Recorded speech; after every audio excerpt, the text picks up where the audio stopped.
Hey guys, I know it's been a crazy long time since I last did a video. I'm gonna blame it on uni because I was so busy all the time. I couldn't even find the time to do anything. But now I'm done forever, so feel free to leave any video suggestions down below. Today I'm going to do a video that I've wanted to do for a really long time. Because I have insanely pale skin, I find it really hard to find a foundation that works for me. So if you're like me and you have red hair or you're just really pale, then you might find the suggestions that I'm about to mention helpful. So before I get into foundations, I want to mention quickly concealers because it's a really similar problem. I also struggle a lot with concealers, especially when they only come in light, medium and dark. So the first concealer I want to mention is it's like a thick paste, and it is the Australis Camo concealer in shade number 1, which is light, and it's really thick.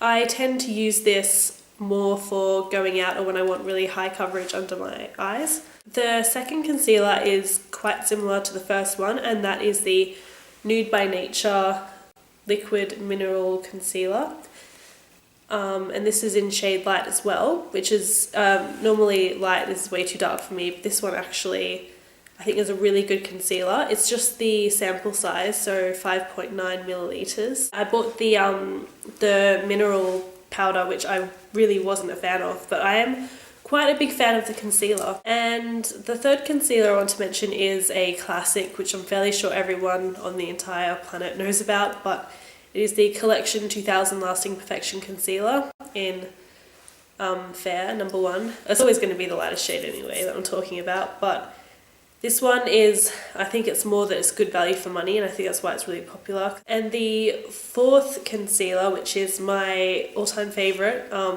only bought it a few weeks ago, but I love it, and it is the Napoleon Perdis Set Concealer in look number 1. And this actually is just flawless. It is the best concealer for everything, for staying power, for coverage, for not getting cakey during the day. It's amazing, and it's got a really weird tip applicator, which I don't tend to put straight on my face. Actually, I put it on my finger and then I dab it under, but it is amazing. So onto the foundations. I want to start quickly by talking about the BB cream that I use. So if you're not after a full coverage foundation, you just want something really light for maybe if you're just going out of the house to do the groceries or something, then I would recommend the Maybelline Dream Fresh BB cream. And I got this purely because all the BB creams I've tried have always been too dark, because they generally come in light, medium, sometimes light, medium, and then dark, but this one actually comes in fair, so it has a shade above light. And this is, I wouldn't want it to be any darker, but it does work with my skin and it does blend in quite well. So if you're after a BB cream, go for this one. Now, similar to the BB cream is a CC cream, and I use the MaxFactor color correcting CC cream in shade 40, which is fair.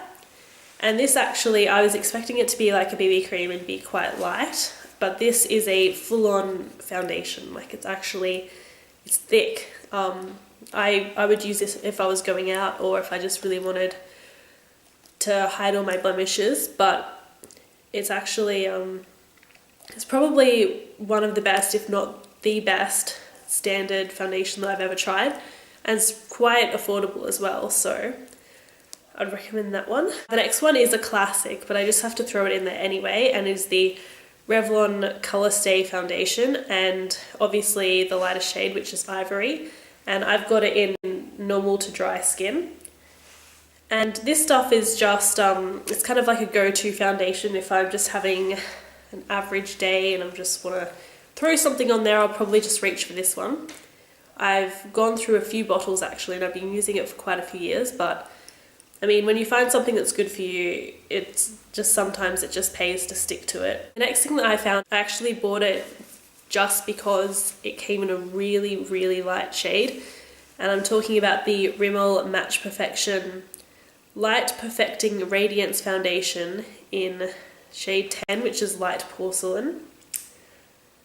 Now I've been using this one for a while and it's really pale, so obviously I don't get those harsh lines, but I mean it's a good foundation. Like it says light perfecting, and I'm gonna half agree with that. I mean, I do find it kind of does give my face a bit more of a shine, not in a bad way, just like a nice little shine that I don't get from other foundations. And it does have SPF 18 in it as well, and when you're really pale you do want some kind of SPF factor in your foundation. Now onto the last foundation that I want to mention. This one is sadly about 3 times the price of the other ones that I mentioned, but if you want to invest in a good foundation and you're willing to spend $70 on a pot, then I would recommend the Napoleon Perdis Sheer Genius Liquid Foundation. Looks like that. This foundation is, although it says sheer, it is good coverage and it is good quality, and a little bit does go a long way. But I do find the pot to be quite annoying to get any product out.